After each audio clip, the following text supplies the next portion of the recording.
as far as dumb things that I've gotten myself involved with, I would say that kratom is comparable to nicotine.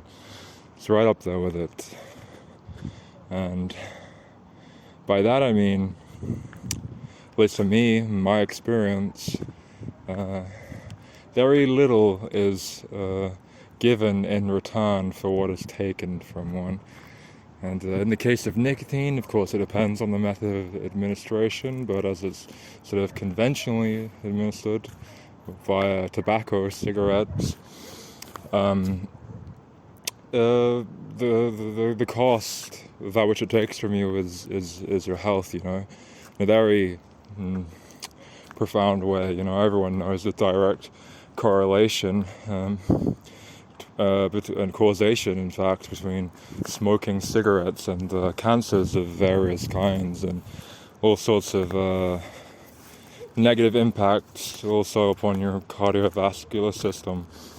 And although kratom, although there's not much research on kratom at this point in time still, it's doesn't have this effect to the same extent as cigarettes, these negative effects, but nonetheless, very little is given to one and much is taken. And what is taken from me, well, it's taken from me my energy, my motivation, enthusiasm. It's like it's going to rob my soul in a way, and it's very much blunted my emotions. That's when I'm under the influence of it, and then when I'm not under the influence of it, I'm very kind of irritable, very fatigued. And depending how long it goes between doses, withdrawals will begin to set in, and then, there's a whole other host of symptoms there. Namely for me, experience sort of aches throughout my body, sense of weakness in my muscles, feeling of nausea,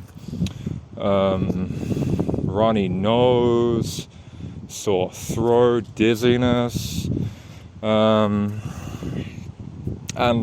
I experience all of these things, withdrawal symptoms, every day, despite taking kratom every single day at a relatively high dose. I would say, although I'm progressively trying to lower this. At my highest, I think I was taking about 25 grams a day. I don't weigh it, never have. I just eyeball it with a spoon.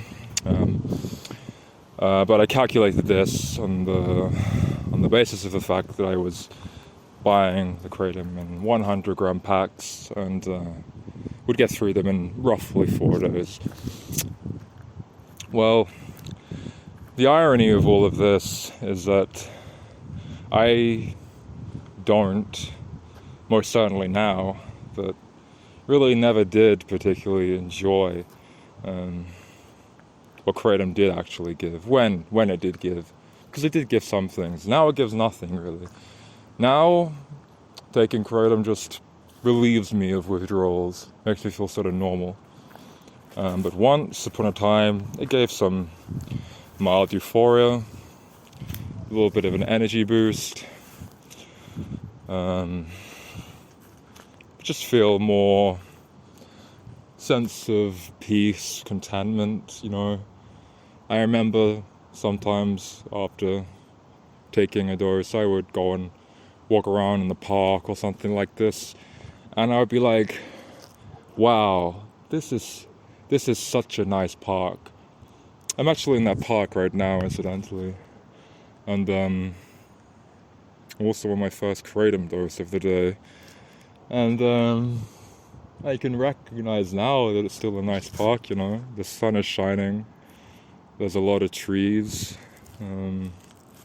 just a nice park, but it's not like a really nice park, And that's kind of what kratom did for me. It just made things that were good a little bit better, and things that weren't good, well, they no longer bothered me so much.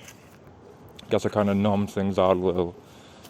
And yeah, it has opioid-like effects.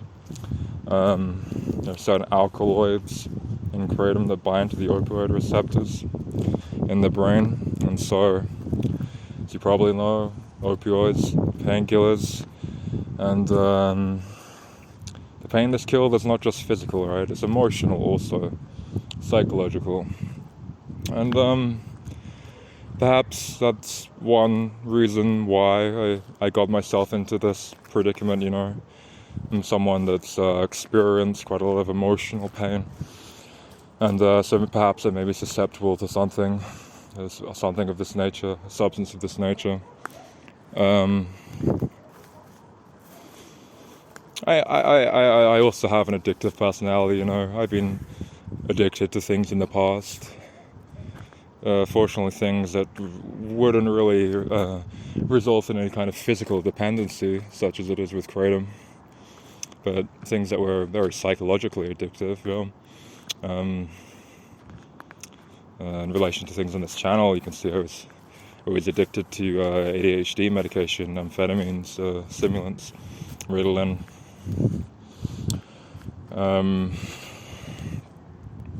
And outside of drugs, I've engaged with exercise in a kind of an addictive manner, endurance sports mostly, long distance cycling, running, hiking walking if you want to call it that, an endurance sport, endurance activity.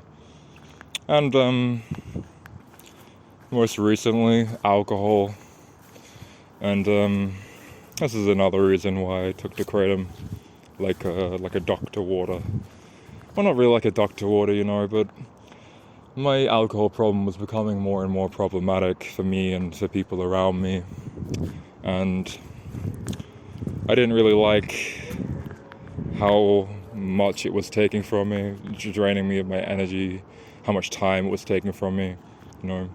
Hangover started getting worse and worse. It used to be that I could drink and then the next day kind of just be more or less at 90% of what I would usually be able to function at. But now it had gotten to the point where I would drink, and for days afterwards I would be just very wiped out, very compromised energetically. And yeah, it kind of took away something of a spark within me, you know, this natural sense of enthusiasm, curiosity. And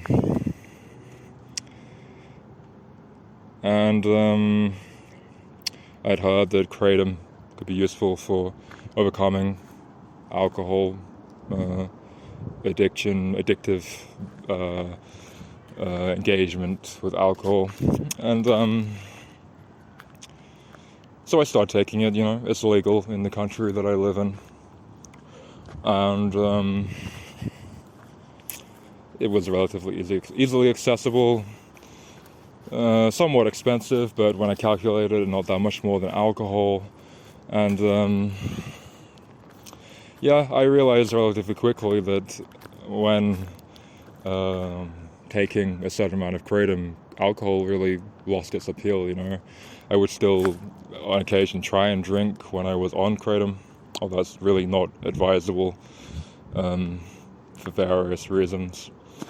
I still did try and do this on a number of occasions, and realized that I didn't have this kind of compulsion anymore, you know, when I would drink alcohol and would feel the effects of alcohol, to thereon just drink more alcohol, drink more and more and more of it, you know, until I just couldn't drink anymore, until I got time to go to sleep, right? Or I just physically couldn't drink anymore because I would reach this point of that I was about to vomit or pass out.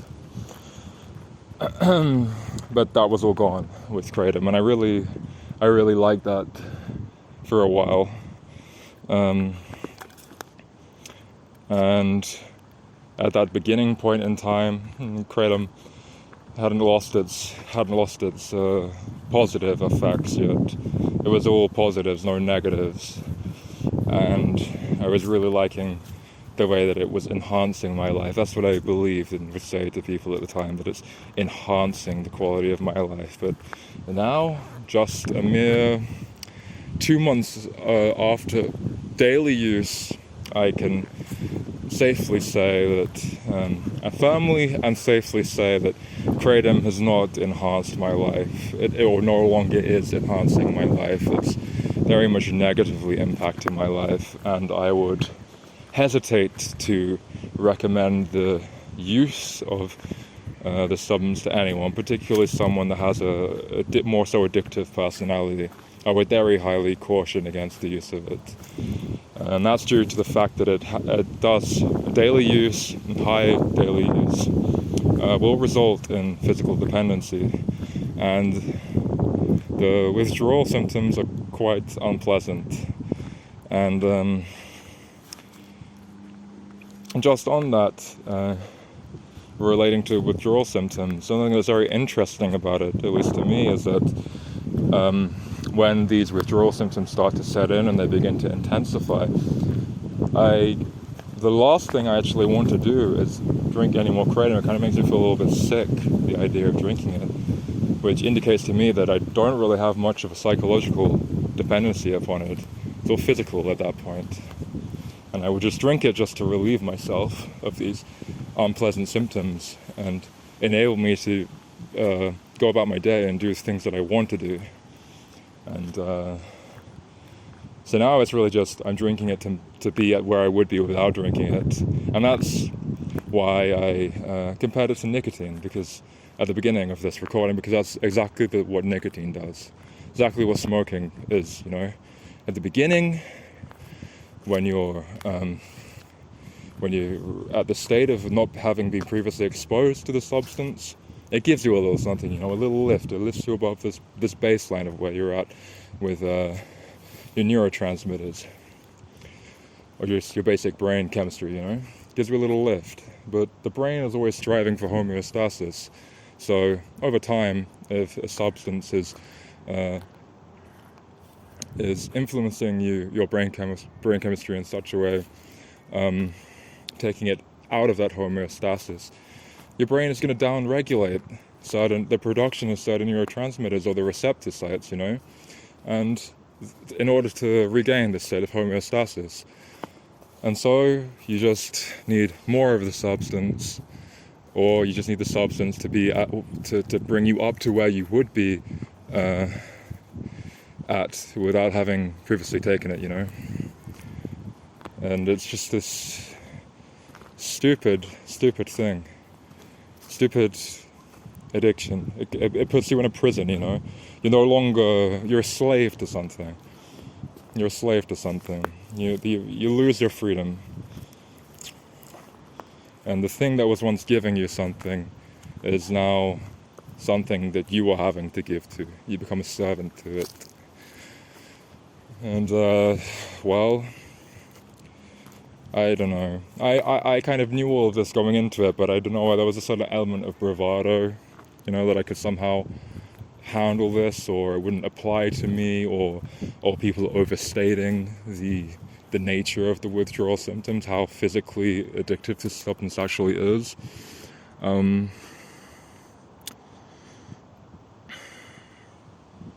But yeah, I'm currently trying to taper from it.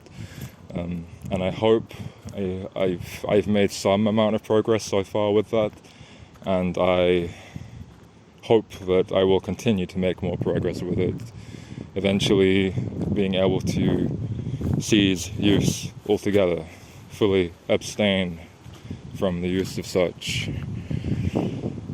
And I will perhaps make more updates on this or share more thoughts relating to this if I feel motivated to do so. Okay, thanks for listening.